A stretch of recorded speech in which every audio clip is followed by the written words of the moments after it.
Knox Gold. He wrote thousands of letters to over 1,000 government and banking officials trying to find out how much gold was really left and where the rest of it had gone. Edith Roosevelt, the granddaughter of President Teddy Roosevelt, questioned the actions of the government in a March 1975 edition of the New Hampshire Sunday News. Allegations of missing gold from our Fort Knox vaults are being widely discussed in European financial circles. But what is puzzling is that the administration is not hastening to demonstrate conclusively that there is no cause for concern over our gold treasure, if indeed it is in a position to do so. Unfortunately, Ed Durrell never did accomplish his primary goal, a full audit of the gold reserves in Fort Knox. It's incredible that the world's greatest treasure has had little accounting or auditing.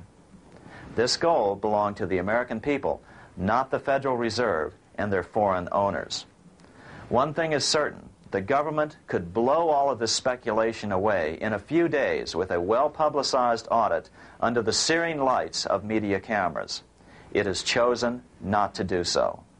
One must conclude that they are afraid of the truth such an audit would reveal.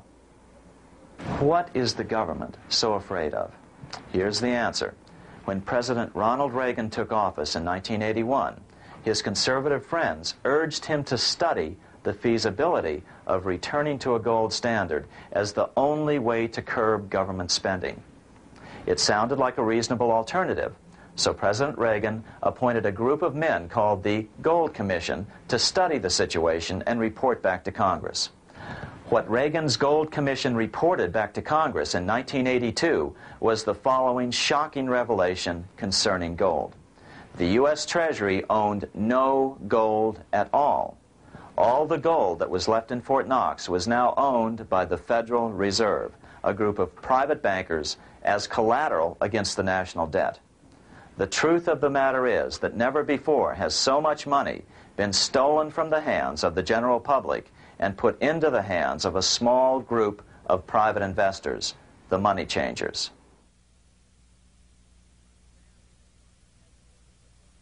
I'm standing in front of the headquarters of the International Monetary Fund located in Washington, D.C. Across the street, right over there, is the headquarters of the World Bank. What are these organizations and who controls them, and most importantly, are they about to create a huge worldwide depression? Let us step back in time for a moment to the aftermath of World War I. People were tired of war, so under the guise of peacemaking, the international bankers devised a plan to consolidate power even further. Claiming only an international government would stem the tide of world wars, the money changers pushed forward a proposal for world government which stood on three legs. A world central bank to be called the Bank of International Settlements, a world judiciary to be called the World Court located in The Hague, the Netherlands, and a world executive and legislature to be called the League of Nations. As President Clinton's mentor, Georgetown historian Carroll Quigley wrote in his 1966 book, Tragedy and Hope, the powers of financial capitalism had a far-reaching plan, nothing less than to create a world system of financial control in private hands, able to dominate the political system of each country and the economy of the world as a whole. This system was to be controlled in a feudalistic fashion by the central banks of the world, acting in concert by secret agreements arrived at in frequent meetings and conferences. The apex of the system was to be the Bank for International Settlements in Bâle, Switzerland, a private bank owned and controlled by the world central banks, which were themselves private corporations.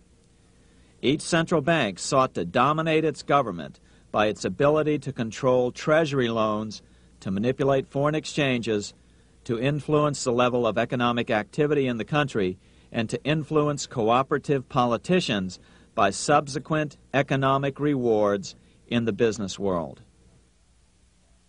Despite intense pressure from the international bankers and the press, A handful of U.S. senators, led by Senator Henry Cabot Lodge, kept the U.S. out of these schemes.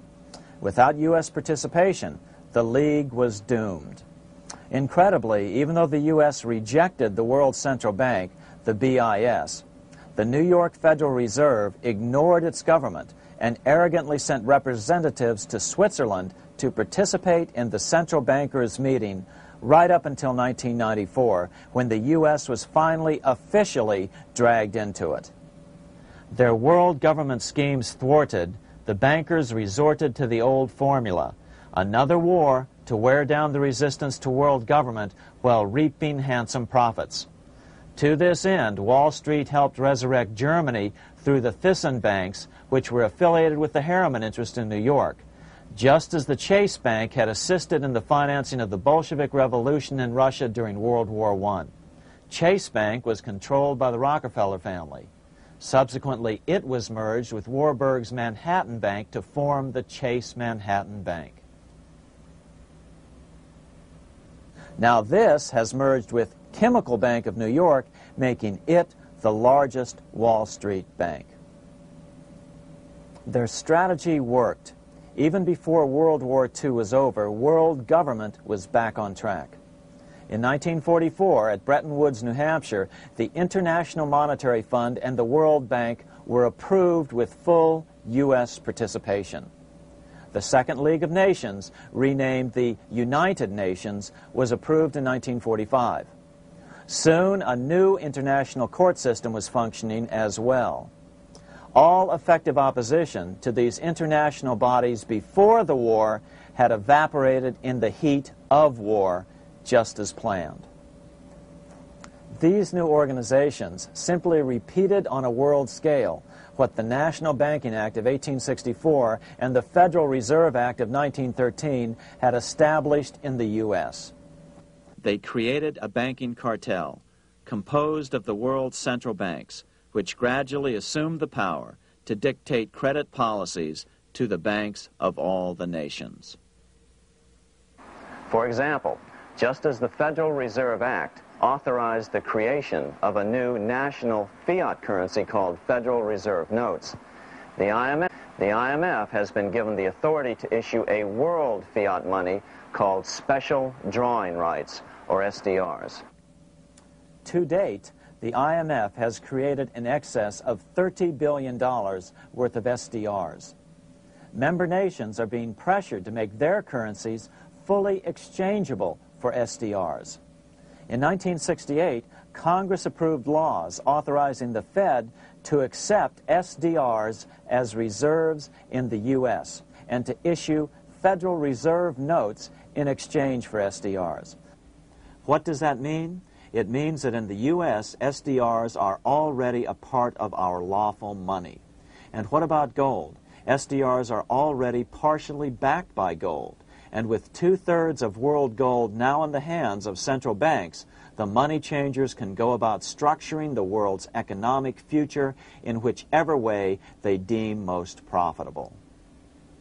Keep in mind, just as the Fed is controlled by its Board of Governors, the IMF is controlled by its Board of Governors, which are either the heads of the different central banks or the heads of the various national treasury departments dominated by their central banks. Voting power in the IMF gives the U.S. and the U.K., that is to say the Fed and the Bank of England, effective control. Just as the Fed controls the amount of money in the U.S., the BIS, IMF, and World Bank control the money supply for the world. So we see the repetition of the old goldsmith's fraud replicated on the national scale with central banks like the Fed and on the international scale by the three arms of the World Central Bank. Is this organization of the BIS, the IMF, and the World Bank, which we refer to collectively as the World Central Bank, presently expanding and contracting world credit? Yes.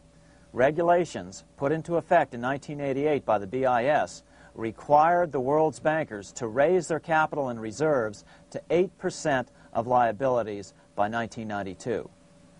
Increased capital requirements put an upper limit to the fractional reserve lending similar to the way cash reserve requirements do. What has this seemingly insignificant regulation made in a Swiss city 8 years ago meant to the world? It means our banks cannot loan more and more money to buy more and more time before the next depression, as a maximum loan ratio is now set. It means those nations with the lowest bank reserves in their systems have already felt the terrible effects of this credit contraction as their banks scrambled to raise money to increase their reserves to 8%. To raise the money, they had to sell stocks, which depressed their stock markets and began the depression first in their countries. Japan, which in 1988 had among the lowest capital and reserve requirements, and thus was the most affected by the regulation, has experienced a financial crash which began almost immediately in 1989, which has wiped out a staggering 50% of the value of its stock market since 1990 and 60% of the value of its commercial real estate. The Bank of Japan has lowered its interest rates to 0.5%, practically giving away money to resurrect the economy, but still the depression worsens. Due to the $20 billion U.S. bailout of Mexico, the financial collapse in that nation is already known here. Yet despite the bailout, the economy continues to be a disaster. One huge debt after another is rolled over as new loans are being made simply to enable Mexico to pay the interest on the old loans. In the south of Mexico, the poor have been in open revolt as every spare peso is being siphoned out of the country to make interest payments. It is important to note that a radical transfer of power is taking place as nations become subservient to a supranational world central bank controlled by a handful of the world's richest bankers. As the IMF creates more and more SDRs by the stroke of a pen on IMF ledgers, more and more nations borrow them to pay interest on their mounting debts and gradually fall under the control of the faceless bureaucrats of the World Central Bank. As the worldwide depression worsens and spreads, this will give the World Central Bank the power of economic life and death over these nations.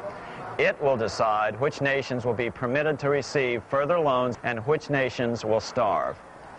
Despite all the rhetoric about development and the alleviation of poverty, the result is a steady transfer of wealth from the debtor nations to the money changers' central banks which control the IMF and the World Bank. For example, in 1992, the third world debtor nations, which borrowed from the World Bank, paid $198 million more to the central banks of the developed nations for World Bank-funded purposes than they received from the World Bank. All this increases their permanent debt in exchange for temporary relief of poverty caused by prior borrowings. Already, these repayments exceed the amount of the new loans. By 1992, Africa's external debt had reached $290 billion, 2.5 times greater than in 1980, resulting in skyrocketing infant mortality rates and unemployment, deterioration of schools, housing, and the general health of the people.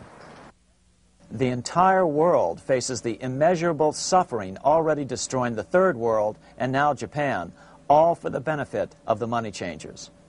As one prominent Brazilian politician put it, "The Third World War has already started. It is a silent war, not for that reason any less sinister. The war is tearing down Brazil, Latin America, and practically all the Third World. Instead of soldiers dying, there are children. It is a war over the Third World debt, one which has as its main weapon interest, a weapon more deadly than the atom bomb, more shattering than a laser beam."